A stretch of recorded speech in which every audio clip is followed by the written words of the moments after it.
Alabama, where Black women are dying from cervical cancer at 6 times the rate than any other state in the country. Cervical cancer, y'all. Cervical cancer that can be prevented by vaccine, detected by pap smear, and cured, and women are still dying. Or Georgia, right here in our home state, where we have the highest rate of maternal mortality, where half of our counties do not have an OBGYN, where the CDC says 3 out of 5 pregnancy-related deaths are preventable. And y'all have probably caught in the news in the last few weeks, these 3 states have all passed abortion bans this spring. That's right. In Mississippi this year, the state legislature passed a 6-week ban on abortion. And let's be clear, 6 weeks is before a woman even knows she's pregnant. Here in Georgia, we also passed an all-out ban on abortion. We passed a ban when 300 business leaders came out and opposed this ban, when the medical community came out in opposition of this ban. The medical community, y'all. We know that these are personal and private decisions that should be left between a patient and her doctor, and what we do know is that politicians aren't the experts, women and their doctors are.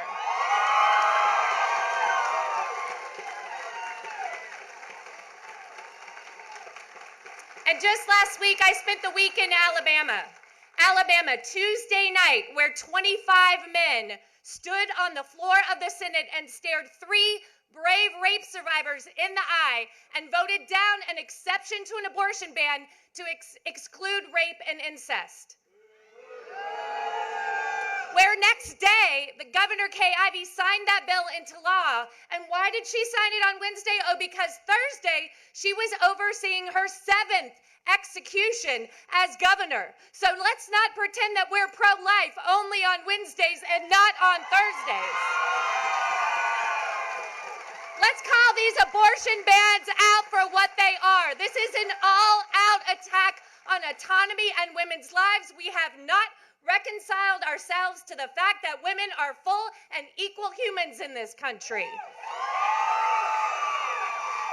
Y'all, this is all-out class warfare. Because let's be clear, people with means will always get access to abortion. We're talking about poor people, women of color who will suffer, because we know that stopping abortion or banning abortion does not stop abortion, it just stops safe abortion. We are playing politics with people's lives here. And this isn't about abortion. Yesterday it was about birth control. Before that it was about the women's vote to right. And before that it was about women owning property. This is just the latest fight in this fight for autonomy. And this is dangerous, y'all. We are seriously playing games with women's lives. So what's next? Governor Kemp, Governor Ivey, we will see you in court. But in the meantime, we've been in court with the state of Alabama before, y'all, and we have never lost, and we don't plan to yet. But in the meantime, it is our jobs to do 2 things. First and foremost, we got to make sure every one of these candidates are talking about bodily autonomy, talking about protecting access to safe and legal abortion, just like Bernie Sanders today. And the second thing that we need to do is we need to remind women, people across the South, that abortion is still safe and legal and available, because at places like at Planned Parenthood, we have a saying, these doors stay open. Thank you.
Please give a warm welcome to Dr. Cornel West.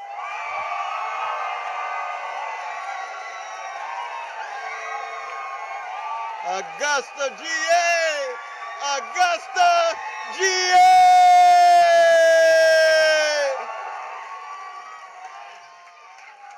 Oh, we want to salute all of the precious brothers and sisters of all colors here who've come to focus on Bernie Sanders, the next president of the United States.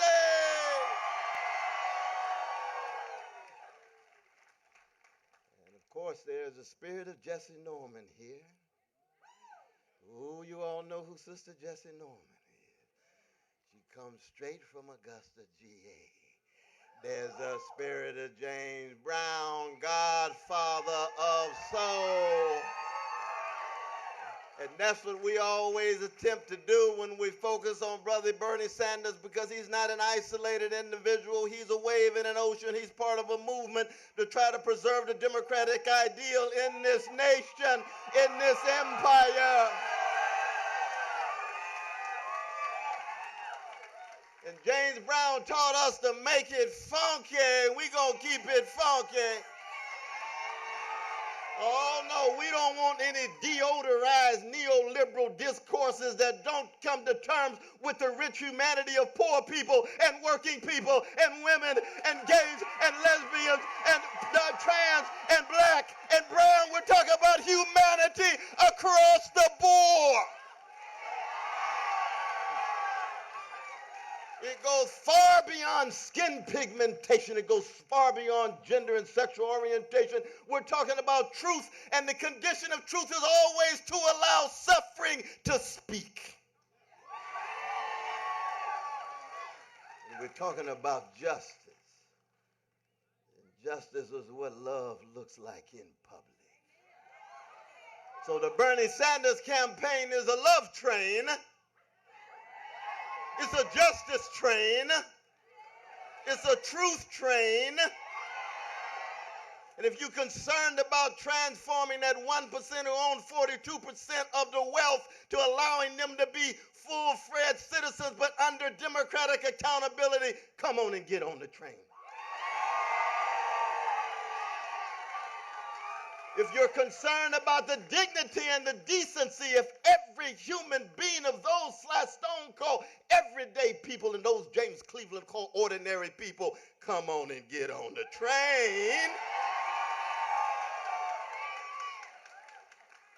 You're concerned about women's rights, especially at a moment in which there's such vicious attack on our sisters of all colors. Come on and get on the train. This is a human affair. It's a truth affair. It's a love affair. It's a justice affair. And in the age of Trump, if you talk about truth, justice, love in the broad universal sense, I'm talking about Jews and Arabs and Muslims. I'm talking about Canadians and Americans, Ethiopians and Guatemalans. I'm talking about love across the board. If you talk that way in the age of Trump, you better be ready to cut against the grain. And this campaign cuts against the grain, but we end up picking up the majority of our fellow citizens, especially as they become more awakened in their sleepwalking and recognize what is at stake. The planet's at stake. What is at stake? The democratic experiment's at stake. What is at stake? Fighting greed, fighting hatred, fighting fear. Who has the courage to stand up and make sure you become part of the Bernie Sanders campaign? Are you ready? That's what we're here for. And so I am blessed to introduce to you one of the great visionaries that I have been able to revel in her humanity over the last 5 years. She's someone who works not only closely with Bernie Sanders, she's been a senator in the state of Ohio already. She is a whisper in his ear. She has a heart of gold. Her mind is sharp as a tack. And she's deeply rooted in the history of a people, a black people who have been too often hated for 400 years, but taught the world so much about how to love and what love is. That's who we're talking about. Now, I could just turn on John Coltrane's Love Supreme, or Marvin Gaye's What's Going On, a little Nina Simone, Mississippi Goddamn, and say, keep track of that love and justice. But I present to you and introduce to others the one and lonely, the national co-chair of the campaign of Bernie Sanders, my dear sister, Senator Nina Turner.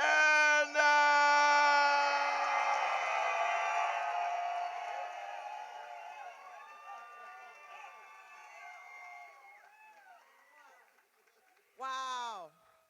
Love Dr. West. Give it up for Dr. West. Oh, my God. Augusta. Dang, I wish we could, the DJ could play Love Train right about now. I'm feeling that. People all over the world. Join hands. Join the Love Train. Love Train. I'm going to stay in my lane. Sister can't sing, but I'm just saying.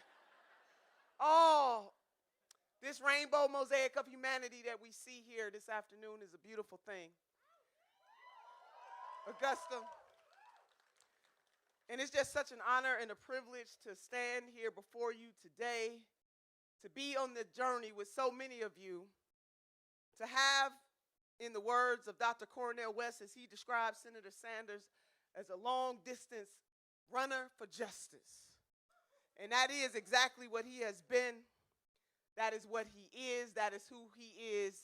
And he don't have to make this stuff up, because, Augusta, we got receipts all over the place. 10 years ago, 20 years ago, 30 years ago, we got receipts for the type of champion that Senator Bernie Sanders is and will always be.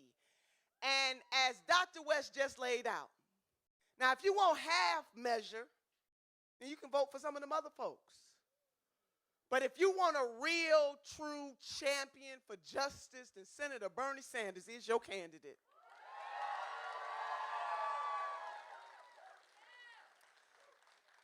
Congresswoman Barbara Jordan once said, and this is what I just want you to wrap your mind around this. She said, what the people want is simple. They want an America as good as its promise. That's not a whole lot to ask. We were just in Denmark, South Carolina with some of your sisters and brothers as they were telling the story about the fact that they don't have clean water. What the people want is simple. Whether you live in Denmark, South Carolina, or Ames, Iowa, or Flint, Michigan, it is a sin and a shame not to have clean water in the United States of America. What the people want is simple. We're not asking for a whole lot. To be able to live in safe neighborhoods, to be able to send your children to schools that will educate them to be competitive no matter what your zip code is, what the people want is simple.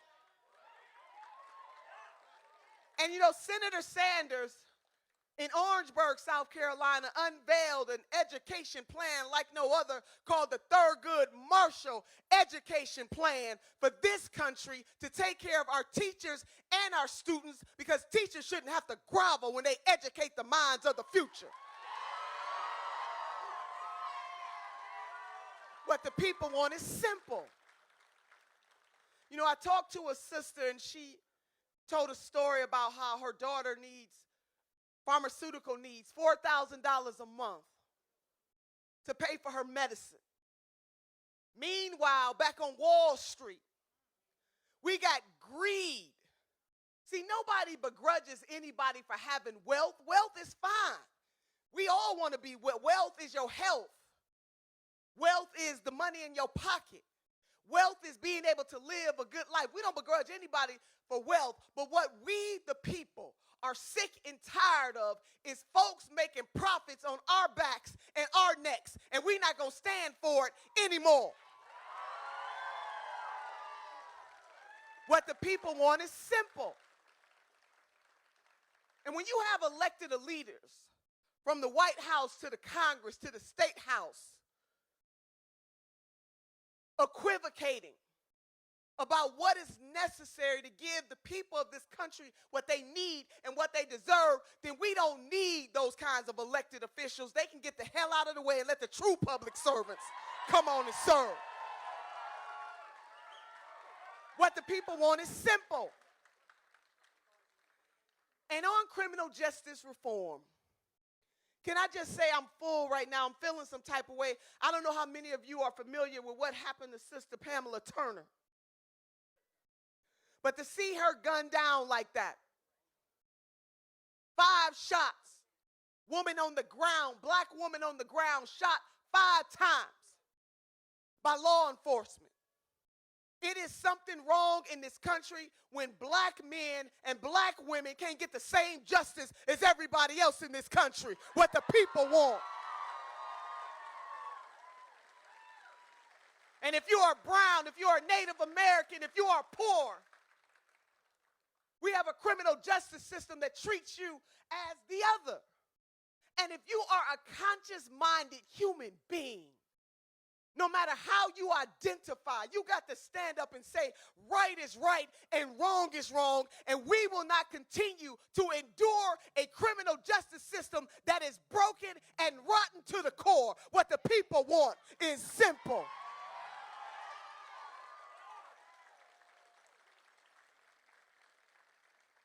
And I just don't understand how it was all right to bail out Wall Street. People came to us and said, we must bail out Wall Street to save the financial sector in this country, to save all of us. But when it comes to bailing out Main Street, they got excuse after excuse after excuse after excuse why it can't be done. There is something wrong when a system is rigged against the everyday people of this country.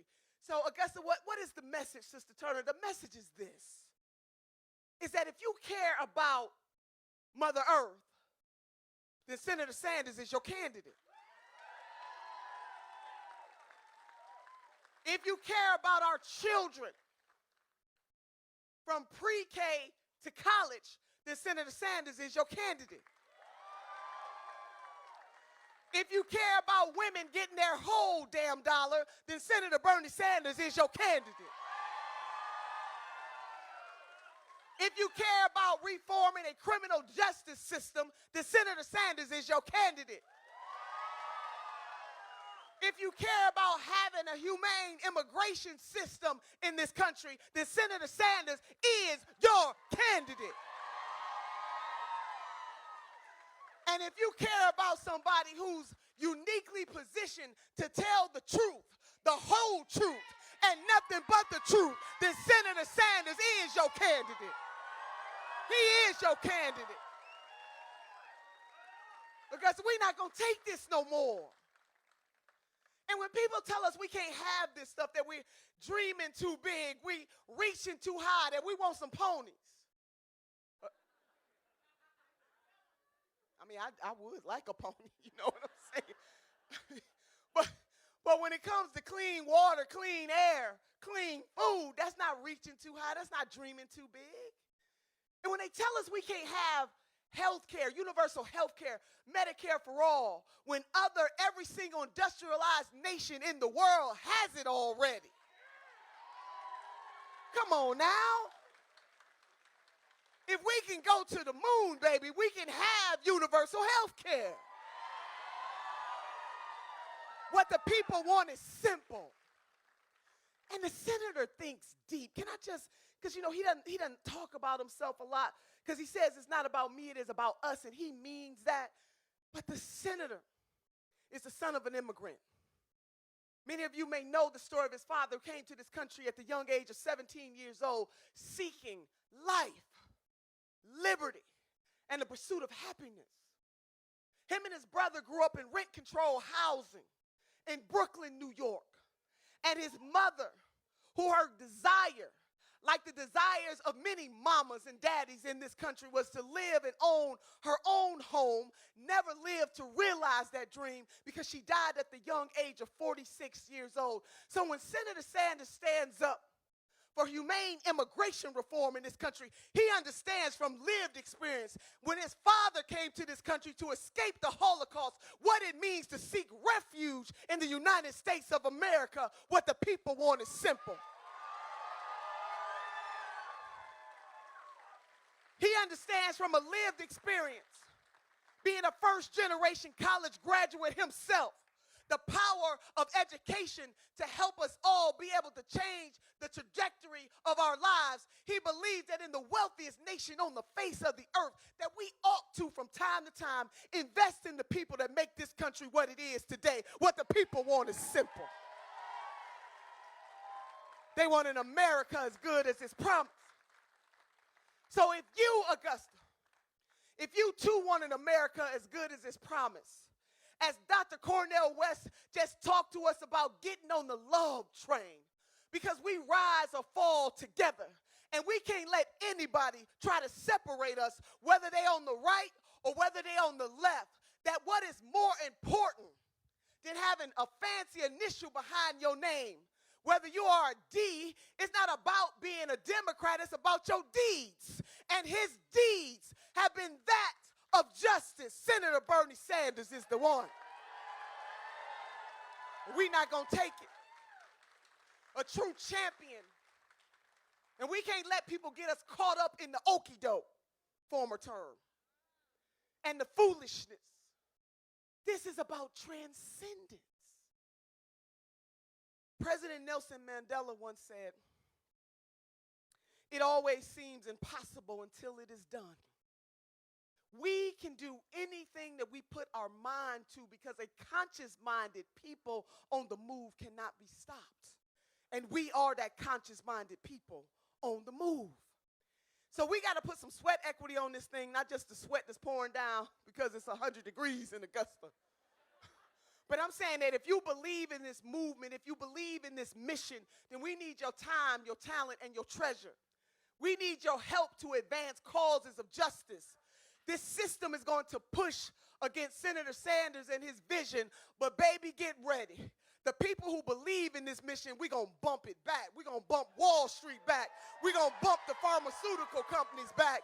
We're going to bump the fat cats back. Oh, they going to bump us, baby. Well, we're going to bump them back. What the people want is simple. They want an America as good as its promise. So I can get folks with cell phones. Can you do something for us, sisters? I'm about to wrap this thing up. I need you that if you have not signed up to be 1 in a million, to go to BernieSanders.com and sign up to be 1 in a million. See, folks don't believe that we can have this transformational change. But as my grandmother used to say, I can show you better than I can tell you. Now, we got 1 million folks. We need 1 million more to sign up and join this love train. Go to BernieSanders.com. We also have an app called the Burn app. We want to make it burn, not just in Augusta. We want to make it burn all over this country. So I need you to sign up for the Burn app. And if you can, text 67760. Text the word donate to 67760. One of the reasons why Senator Sanders was able to be competitive is because he decided that he was not going to raise money from millionaires and billionaires, that he was going to only have to answer to the people, and that is you and you and you and you and you. That's the kind of campaign we are running. A campaign of the people. So we need you. Now, lastly, can you just do something for me? I'm feeling really good, Augusta. I need you to raise one hand for yourself. Could you do that for me? And I need you to raise another hand for somebody else. How many of you know that we are in this together? With these hands, we will have Medicare for all.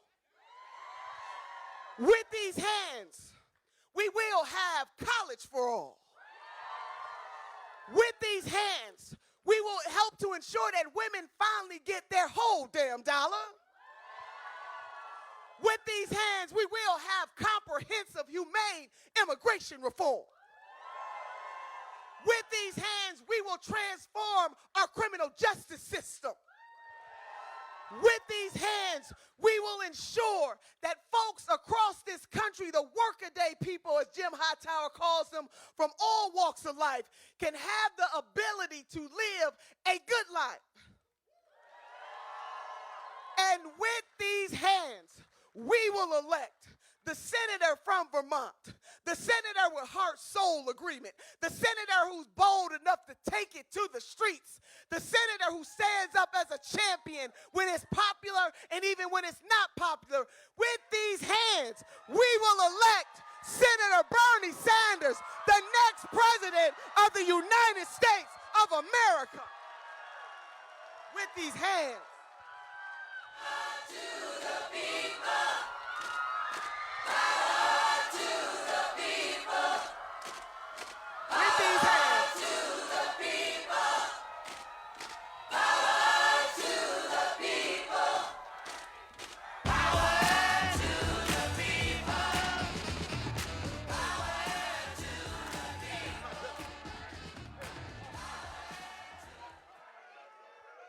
Augusta, thank you very much.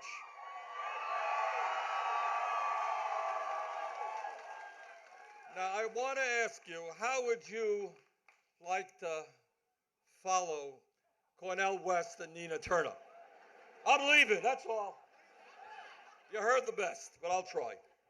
I want to thank Trey Sounds for their great music. I want to thank Haley Jenkins for her singing. I want to thank Mary Catherine Metcalf Gorlick and her husband Jason Gorlick for their comments. And I want to thank Stacy Fox for her remarks. And I want to thank, I've known Dr. Cornel West for a long, long time. And this man has been speaking truth to power for his entire life and has been educating the American people. Cornel, thanks so much for what you do. And Nina Turner and I have been around this country many times. And I think there are few people who are doing more important work than Nina, because what Nina is telling the American people, you just heard it a moment ago, is that you can't just sit back and let the people who have the money and the power make decisions for you. It's your lives. You have got to stand up, and we as Americans have got to fight back. And that's the message Nina Turner has been taking all over this country, and I thank Nina for that. And let me say, it gets hot here in Augusta. My God, this is not Vermont weather. So, all right. Make a deal with you. You guys come north in the summertime. We'll come down here south in the wintertime. We'll work out an Augusta, Burlington, Vermont exchange program. How's that?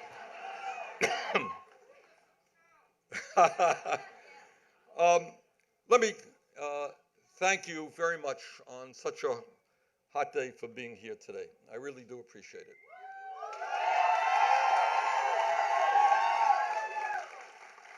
This is a pivotal and unprecedented moment in American history, and our job is to run an unprecedented campaign. And what Nina was saying is that we now have over 1 million volunteers signed up and working as we speak. Now, Donald Trump and his billionaire friends, they got a lot of money. But at the end of the day, people power defeats money power. But that is only true if people are prepared to stand up and educate and organize and rethink who you are as American citizens. Now, I don't have to tell anybody right now that you have a government and an economy that is owned and controlled by a handful of billionaire families. That's the reality. No one talks about that on TV. I know that. All right? But that is the reality. And the only way we defeat those people. The only way that the agenda for the American people gets through, rather than the billionaire agenda, is when we stand up, organize, and fight back. And that is what this campaign is about. Now, I'm here in the beautiful state of Georgia because we intend to win the Democratic primary here in Georgia.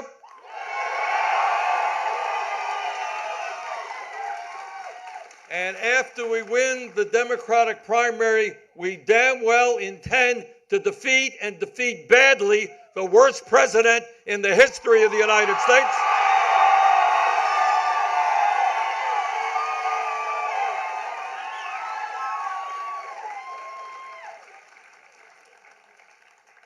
But that's not all we're going to do, okay? What we are going to do, and what I believe makes this campaign unique, and where I need your help, not only to win the primary, not only to win the general election, but we are about transforming this country and creating an economy and a government that works for all of us, not just the 1%.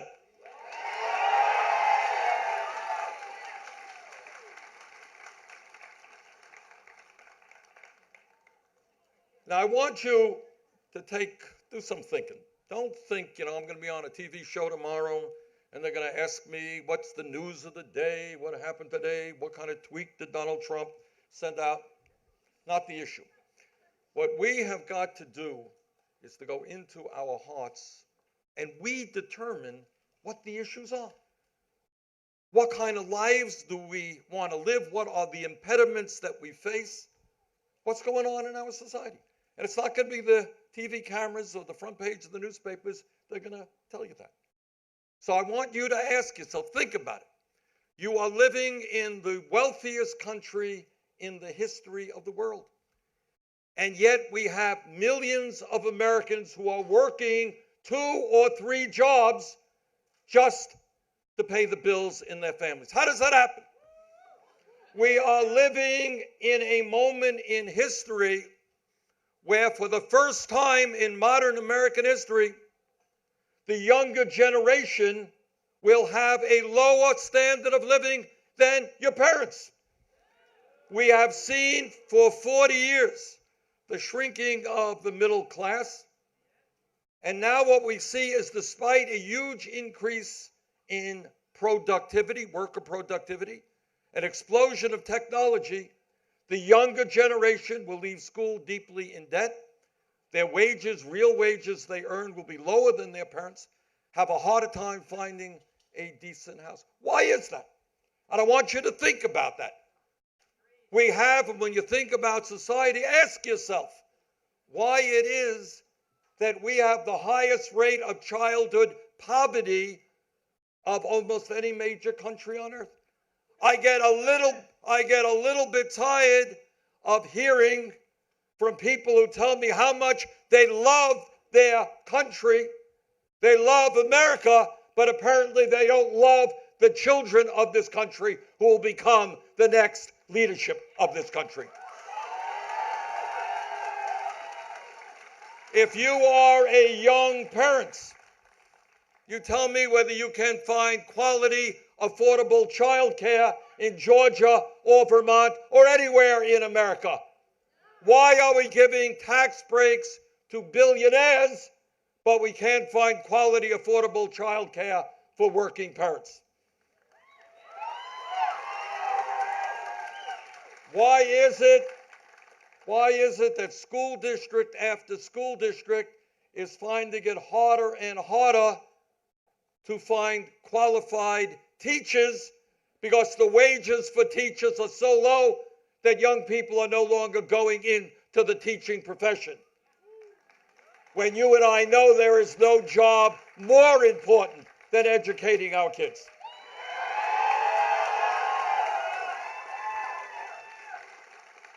So you got the highest rate of childhood poverty of almost any country.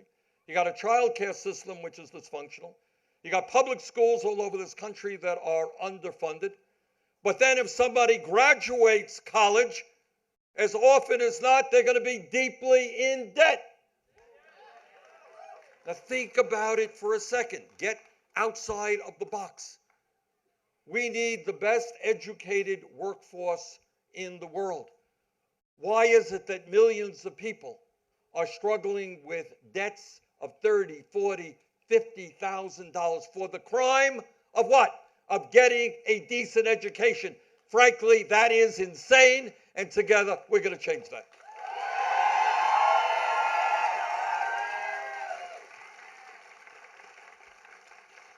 And when you think about what's going on in this country, you think about what is not talked about on television, and you got to ask yourself why that is the case. What role TV and newspapers play, who owns them, and so forth. In America today, we have more income and wealth inequality than at any time since the 1920s. 3 families own more wealth than the bottom half of the American people. You hear that? The top 1% owns more wealth than the bottom 92%. Does anybody think that that is vaguely moral or acceptable? All right. Well, part of our campaign is to tell the people on the top that we are going to end their greed.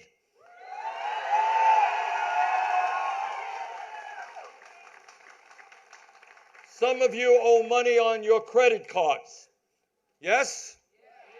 You know what interest rates you're paying? You're paying 17, 18, 20%. Do you know how much Wall Street banks borrow money from? 2.5%.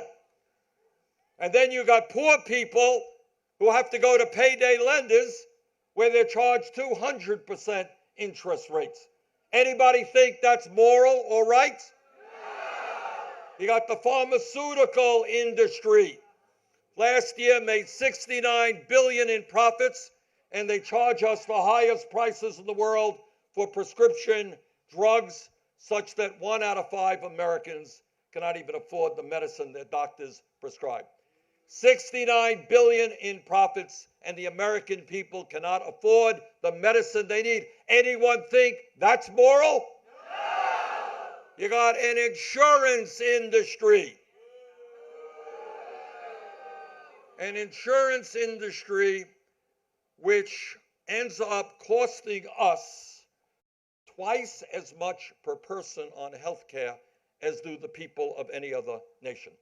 Today in America, you got 34 million people who have no health insurance, and many more, including you and you and you, who have high deductibles and high co-payments, and you can't afford to go to the doctor when you're sick. Am I right?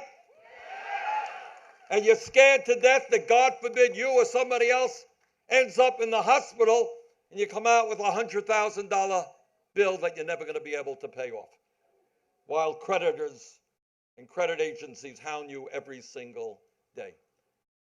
Well, I'll tell you what we're going to do about it. We're going to join every other country, major country on earth, and guarantee health care to all people as a right through a Medicare for all single-payer program.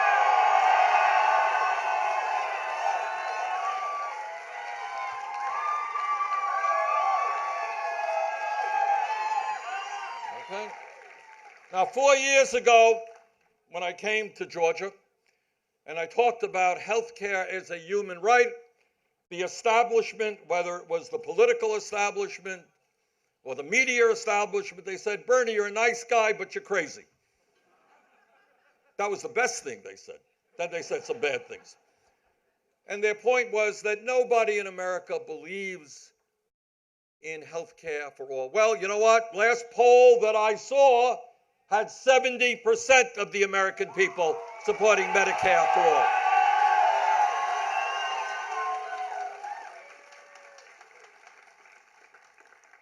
But it is not just a fight for a fair economy, an economy that addresses the needs of working people.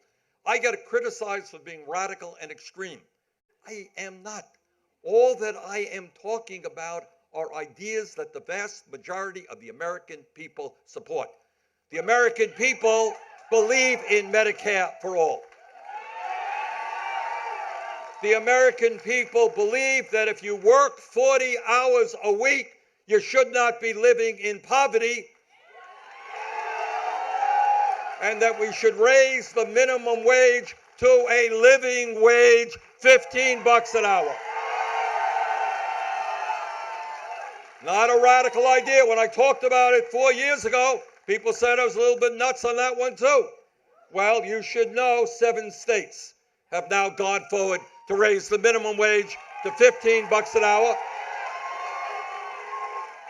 And the U.S. House of Representatives will pass similar legislation in the next couple of months.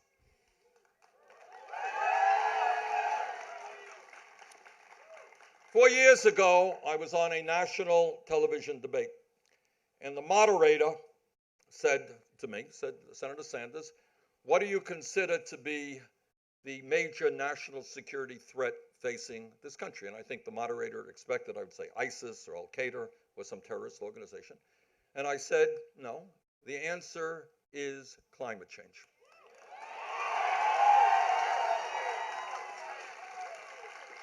And the moderator laughed. Well, they're not laughing today, because the scientific community has told us that if we don't move in an extremely aggressive manner to transform our energy system away from fossil fuel and into energy efficiency and sustainable energy, the planet we will be leaving to our kids and grandchildren will be suffering irreparable is the word, non-reversible damage. Think about that. So our job in terms of climate change is to tell this president not only that he is absurd when he talks about climate change being a hoax, but that he is a danger not only to this country, but to the entire world.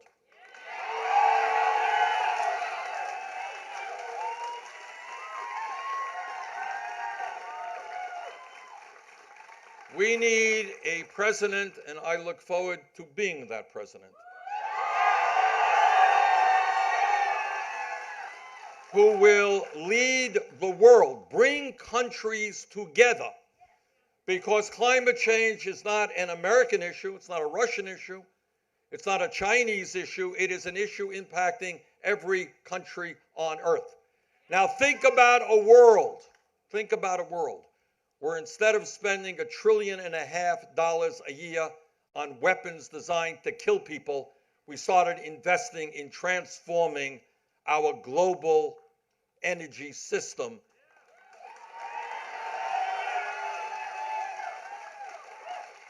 Imagine that, countries not fighting each other, but coming together to address the major crisis facing the entire planet.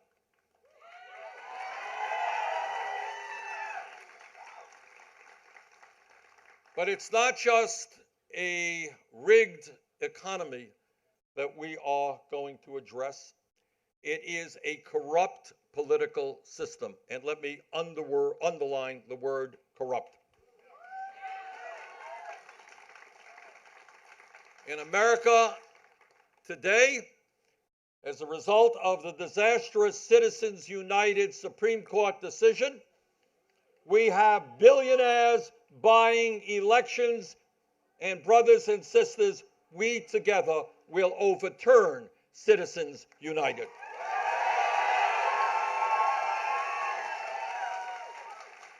In America today, you have cowardly governors in some place close to your home who think the only way they can win elections is by suppressing the vote.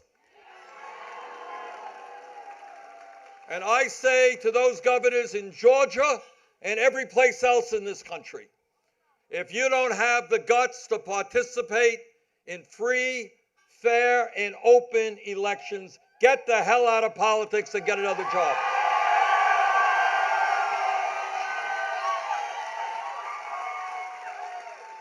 And I know that Governor Abrams agrees with me.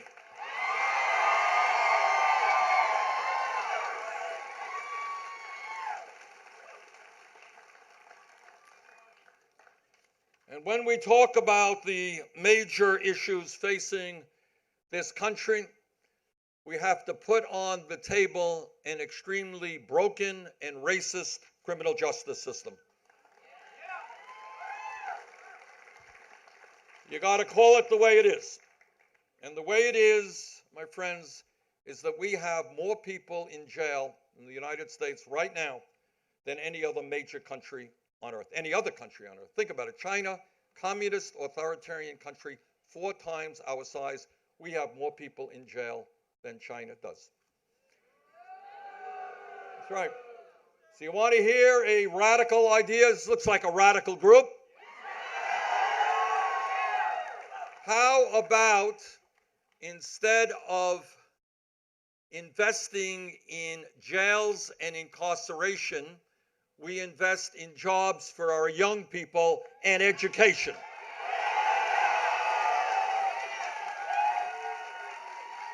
My guess is it costs a hell of a lot less to send a kid to the University of Georgia than send them to jail. Let's send them to the University of Georgia.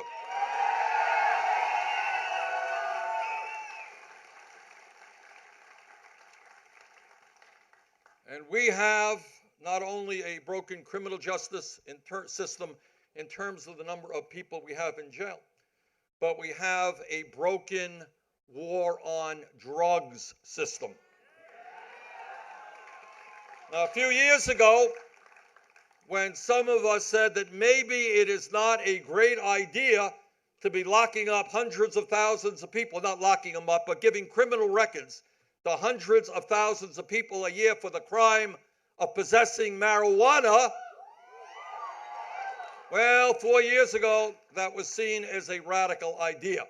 Today ain't so radical. State after state decriminalizing or legalizing the possession of marijuana.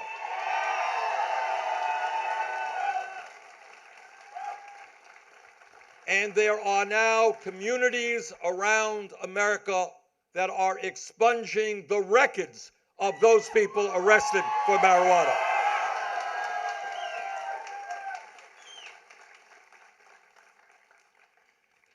And today we say that we are sick and tired of a president who demonizes undocumented people. It is always easy for a bully to pick on minorities. It's the history of America, picking on minorities, showing how tough you are. Well, we don't believe in demonizing undocumented people. We believe in comprehensive immigration reform and a path towards citizenship. We believe in providing immediate legal status for the 1.8 million young people eligible for the DACA program. And we believe that in America, this great country, we must never, never yank babies out of the arms of their mothers at the border.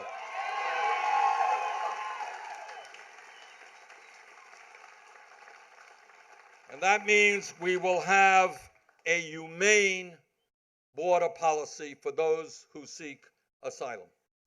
Now, at a time in American history where so few have so much and so many have so little, we say to the top 1% and large profitable corporations that under a Sanders administration, you no longer are going to get huge tax breaks.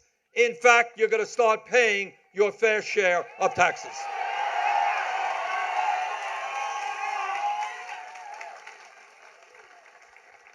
Anybody here know how much Amazon paid in federal income tax last year?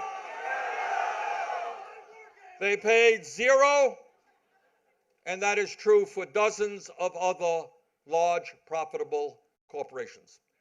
Well, I say to Mr. Bezos, the owner of Amazon, the wealthiest guy in the country, your good luck is about to end.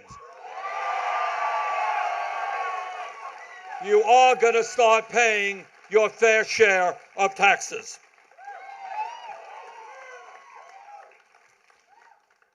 When we, the message of our campaign is us, not me. Anybody know what that means? What does it mean? That's right. It means, this is what it means. I mean, it's all of us. And I'll tell you what it means. It means essentially, philosophically, we need to create a nation in which you care about my family and I care about your family, where we're all in it together.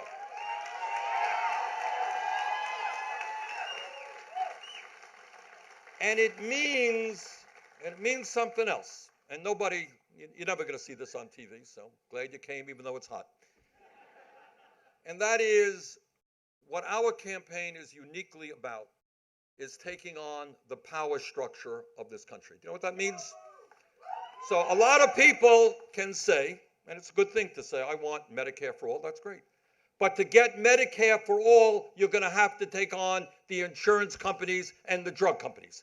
And they will spend, mark my words, you're the first to hear it. You're going to see on Georgia TV and on the radio 30-second ads, Bernie Sanders wants to take away your health care, raise you, all this kind of stuff. They will spend hundreds of millions of dollars to defeat our effort to pass Medicare for all. That's because they make billions in profits and huge compensation packages under the current dysfunctional system. So if you want Medicare for all, Frederick Douglass, you all know Frederick Douglass is the great abolitionist. And he said something to the effect that progress never takes place without struggle. You're not going to grow a crop unless you plant the seeds. So if you think we're going to deal with climate change without taking on the incredible power of the fossil fuel industry, you're wrong. So together, we can and must take on the oil companies and the coal companies and the gas companies. Are you prepared to do that? If you want real criminal justice system, real criminal justice reform, we're going to have to take on the people who make money by locking up fellow Americans. Are we prepared to take on the prison industrial complex? If we want to raise the minimum wage to a living wage, we're going to have to take on Walmart and the fast food industry and demand that they pay their workers a living wage.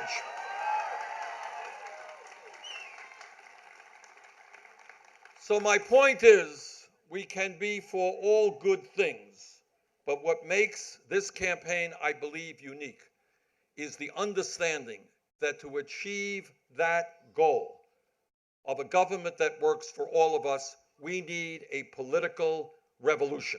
That's what we need. And all of you know, any of you know anything about American history, you understand that real change never takes place from the top on down. It always takes place from the bottom on up. 125 years ago, 150 years ago, you had workers in America who had no power at all. They were treated like animals, worked 60, 70 hours a week, 7 days a week, fired arbitrarily, no rights at all.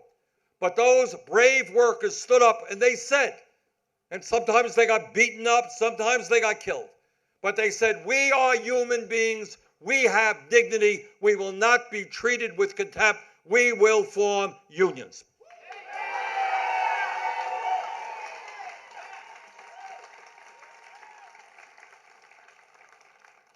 And 100 years ago and 50 years ago and today, Americans, black and white, said we will not accept segregation, we will not accept racism in America. And the civil rights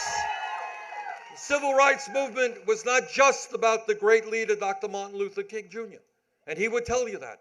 It was about millions of people prepared to go out on the streets, to get arrested, to get beaten, in some cases to get killed. in order to end racism in America. And that's how you have the Voting Rights Act and the Civil Rights Act. And it's exactly the same for the women's movement. Exactly the same. 100 years ago, women in America didn't even have the right to vote. Women couldn't go to get the education they wanted. During a divorce, women got nothing. But women all over this country, against incredible odds, taking on the entire male establishment, they said that in our country, we as women will not be treated as second-class citizens. And they fought back. And based on what has happened in Alabama the other day, we still have a hell of a lot of fight in order to protect women's rights and the rights of women to control their own bodies.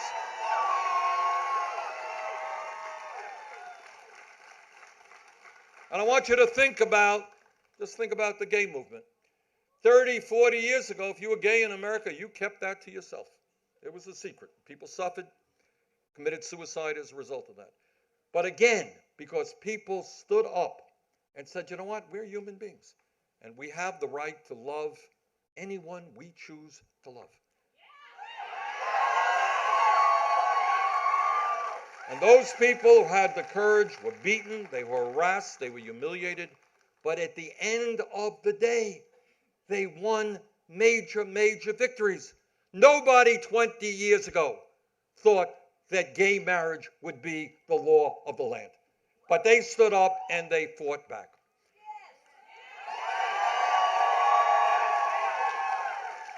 So that is what change is about.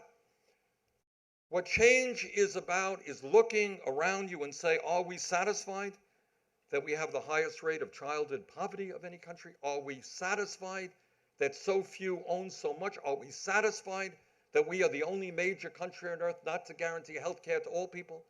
Are we satisfied that women are unable in many states to control their own bodies?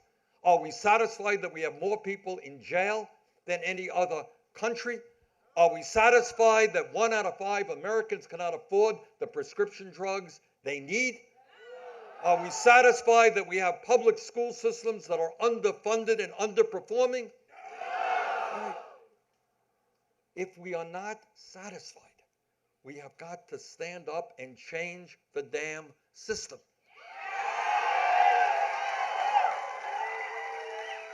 So when I talk about us, not me, it's not just a good bumper sticker, which it is, but it's much deeper than that. It is the understanding that no president, not Bernie Sanders or anybody else, no matter how well-intentioned or honest he or she may be, no president can do it alone, because Wall Street and the drug companies and the insurance companies and the military industrial complex and the fossil fuel industry and the 1% have incredible power. That's the truth. Let's lay it out on the table. All right? But here is the good news. Now, I may not be a Nobel Prize-winning mathematician, but this I do know, that the 1%, despite all of their wealth and despite all of their power, are 1%. And last that I heard, 99% is of a hell of a lot bigger number than 1%. Now, we're going to be running against a president who is not only the most dangerous president in modern American history, but he has done some things which are so awful that it's hard to almost speak about. Look, people can disagree on health care and the environment and education, but what every president historically has understood is that when you come to the White House, your job is to bring people together as Americans. But today, we have a president who, for cheap political gain, is trying to divide us up based on the color of our skin, based on our gender, based on where we were born, based on our sexual orientation, based on our religion. And he thinks that if he can get one group to hate another group, he can kind of get reelected. Well, I got some bad news for Donald Trump. That ain't going to work in 2020.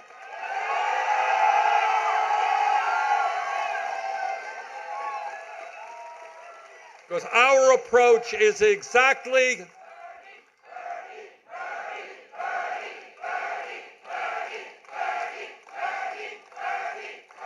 Donald Trump wants to divide us up, and we are going to do exactly the opposite. We are going to bring our people together. Black and white and Latino, Asian American, Native American, gay and straight, men and women, people born in this country, and immigrants. We are going to stand together, and we're going to defeat Donald Trump's divisiveness. Last point that I want to make, and I know that Trump did well in Georgia, and I want to speak to the people who voted for Donald Trump. I have an understanding as to why many of you did vote for Donald Trump. You're hurting. You're worried about your kids. You don't have any health care, maybe. You're worried that your job might go to China. You're worried that your kid can't afford to go to college. I understand that. And Donald Trump came along and he gave great speeches and he ran really good ads. And Donald Trump said in so many words, I hear your pain. I know what you're going through. And I will stand with the working class of this country when I am elected. Unfortunately, it turns out that Donald Trump is a pathological liar.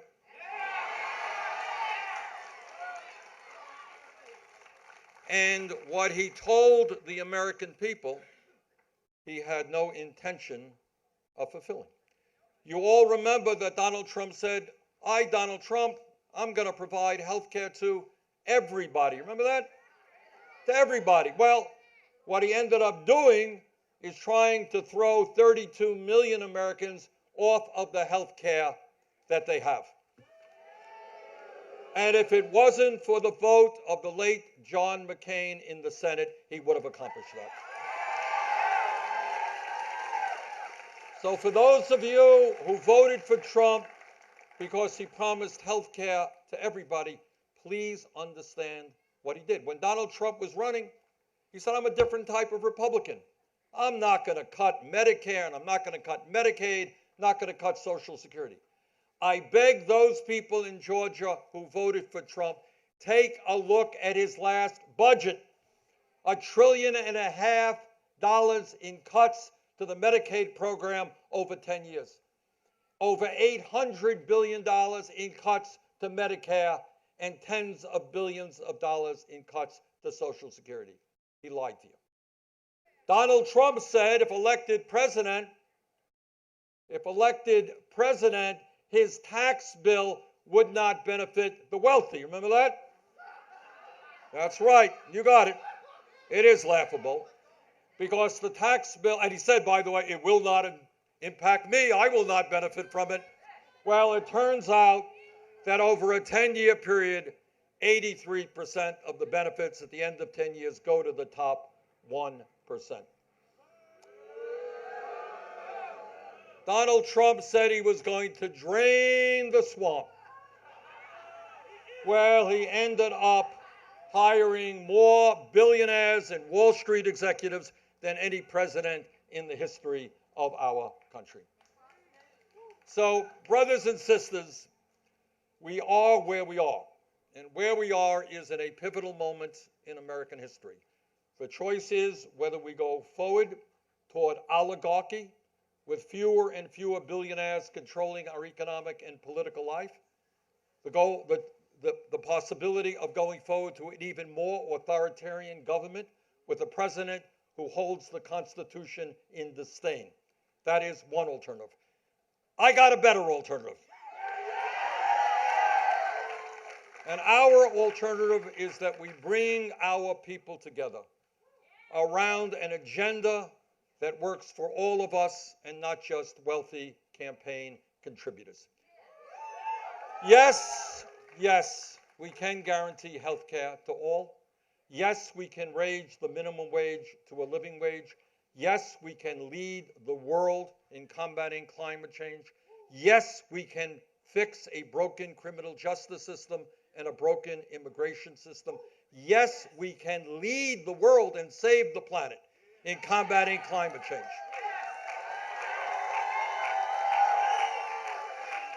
Yes, we can create a political system based on one person, one vote, not billionaires buying elections and voter suppression.